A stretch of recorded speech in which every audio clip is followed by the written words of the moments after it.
Dear audience, in this episode, I'll share the effect of cinema on me and generally human life.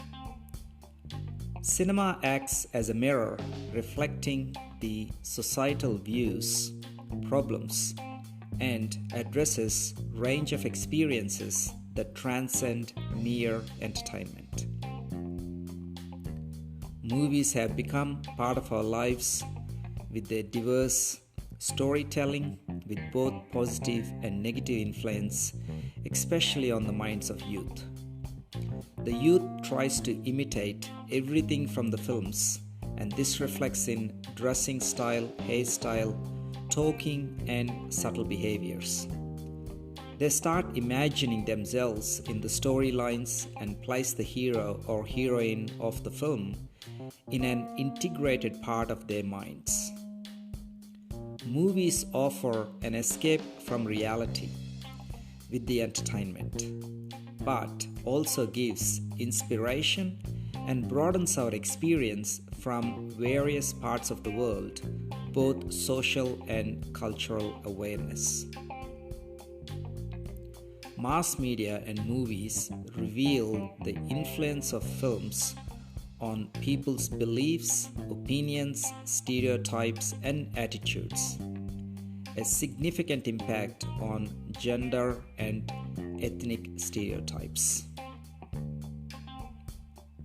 For me, the celluloid content effect on sex as a kid has been immense.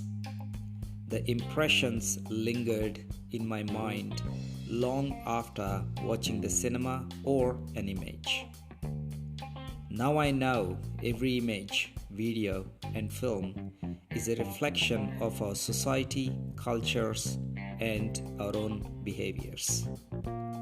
The videos and movies affect society both in negative and positive aspect. The overall impact and influence that cinema has on our humanity is immense. Cinema is changing with us, but the addictive elements are not going anywhere. During my boarding school times, going to a movie without permission is very risky.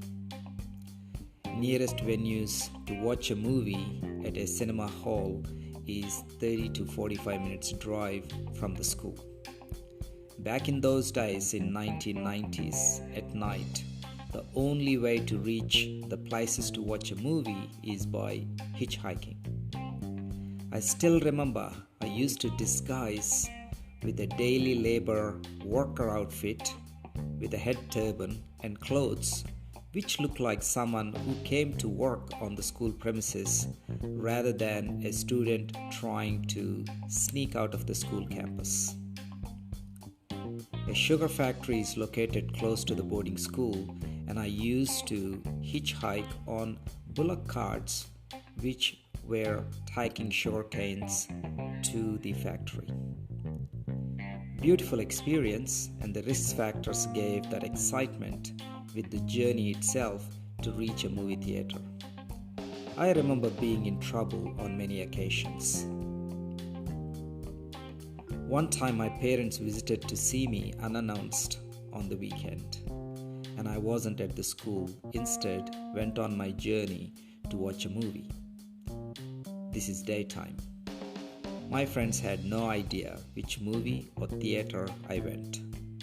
So my father started checking various cinema theaters to find me. He was in a senior government position, so he was able to stop the movie and announce my name to find out if I was in the theater. Finally, he found me in a theater and was very embarrassing ride back to the school with him. My father gave me a silent treatment to express his dissatisfaction on my extracurricular activities. He wasn't a happy chap. Another instance, this is around midnight. While I was looking for a lift back to the school, by mistake, I stopped our own school principal car. The punishment for getting caught leaving the school premises was intense. For almost a week, physical punishment I had to endure was a painful experience. As a teenager from 1990s, only opportunity to learn anything about sex was through movies. No chance having a conversation about sex with my family, as sex is a taboo topic in almost every society. The cinema and movies always try to censor or mask the message. Yet, sex always sells. The art, the music, and the cinema found creative ways to sell sex. In Indian cinema, when two sunflowers coming in place of a hero and heroine face, we know back then it is an expression of kissing. A simple kiss, considered as an expression of love, wasn't shown in the movies. First night after marriage scene, they showed a glass of milk, smelling flowers, then the lights go off. That's how cinema portrayed sexual intercourse. Showing female skin through bikinis, saris, covered with a little of waist and other body-focused scenes are nothing but selling woman's body as a sex image. Not love or freedom from what I understood from my younger version's perspective.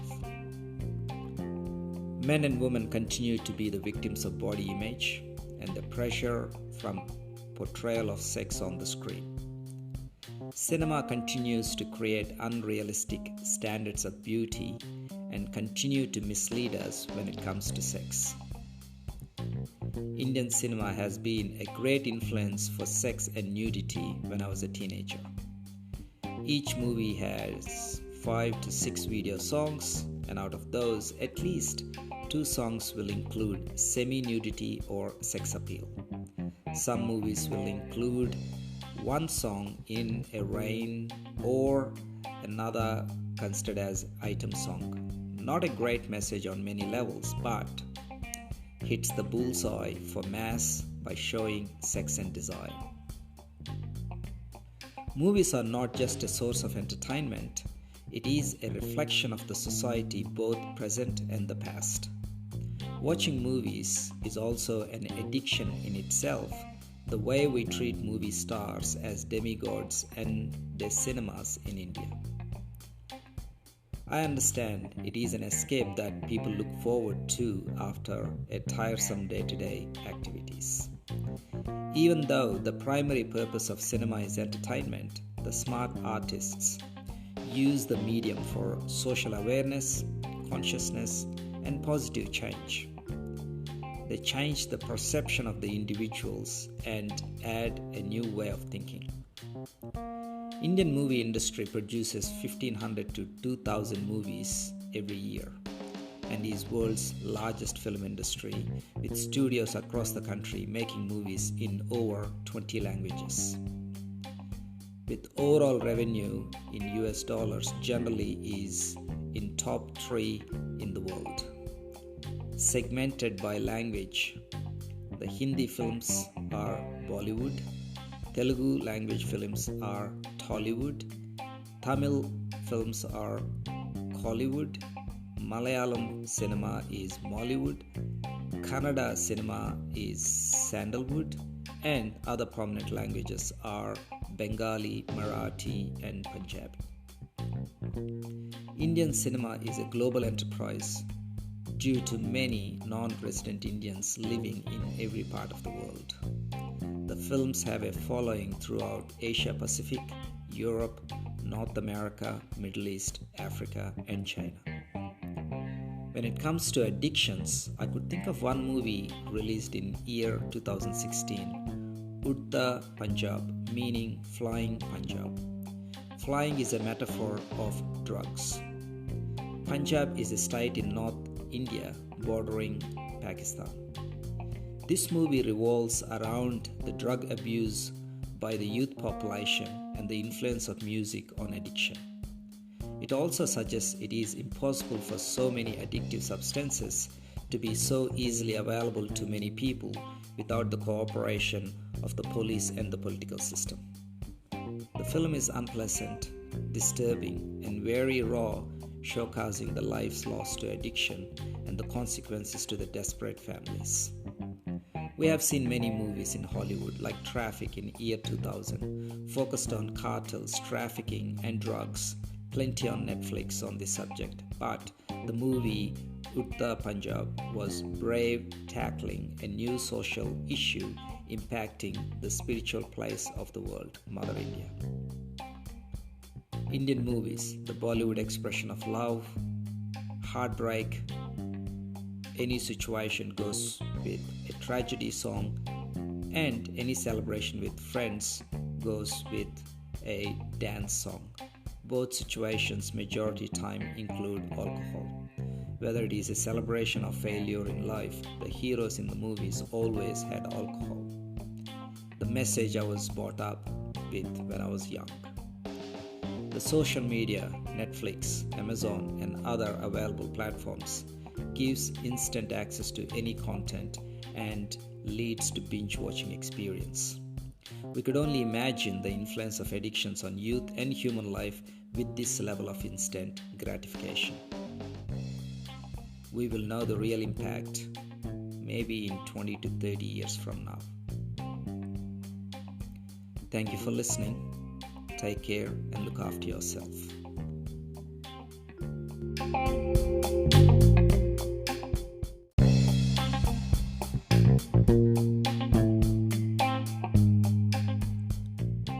Thank you for listening to my podcast, Conscious Living. Experience the joy within you. Please check out my book, The True Self. Unlock the chaos in you. It is a timeless journey of teachings from across history and all cultures, a personal journey through universal wisdom. The book is available on Amazon in majority of the countries across the globe. Please subscribe to my podcast, Conscious Living, at Spotify for my next episode. Take care of yourself.